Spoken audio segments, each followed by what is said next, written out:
Hello guys, welcome back to my YouTube channel. අද video එකේ මම ඔයාලට අරන් ඇවිල්ලා තියෙන්නේ ස්ටඩි ප්ලෑන් එකක් හදාගන්නේ කොහොමද කියලා. අපි බලමු මේ ස්ටඩි ප්ලෑන් එක හදාගන්නේ කොහොමද කියලා. ඔයාලට පුළුවන් මේකට නෝට්බුක් එකක් ගන්න. මුලින්ම ඔයාලා කරන්න ඕනේ ඔයාලගේ පිටුවේ හරස් අතට දිනයයි වෙලාවයි ලියන්න. එක රූලක් තියාගන්න එක.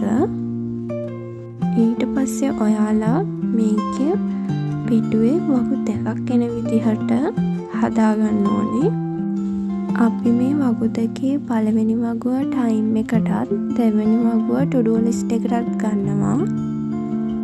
ඉතින් ඔයාලා මේකේ පළවෙනි වගුවේ කොටු 6ක් එන විදිහට තීරු ඇඳ ගන්න ඕනේ. මේකේ එක තීරුවකින් අපි පෙන්වන්න විනාඩි 10ක්. ඒ කියන්නේ කොටු 6කින් අපිට පැයක් සම්පූර්ණ වෙනවා. එතකොට මේකේ අපි පහළට ලියලා තියෙන වෙලාව අපි පාඩම් කරන්න පටන් ගන්න වෙලාව ඉඳන් ඔයාලා පාඩම් කරලා ඉවර වෙන්න බලාපොරොත්තු වෙන වෙලාව වෙනකන් ඔයාලා මේකේ වෙලාව ලියා ගන්න.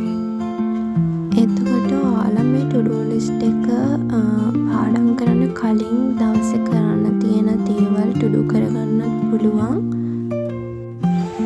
ඉතින් ඔයාලට පුළුවන් පාඩම් කරලා ඉවරුනාට පස්සේ මේ කොටු ටික සම්පූර්ණ කරලා ඔයා දවසට පාඩම් කරපු පැය ගාන ලියා ගන්න.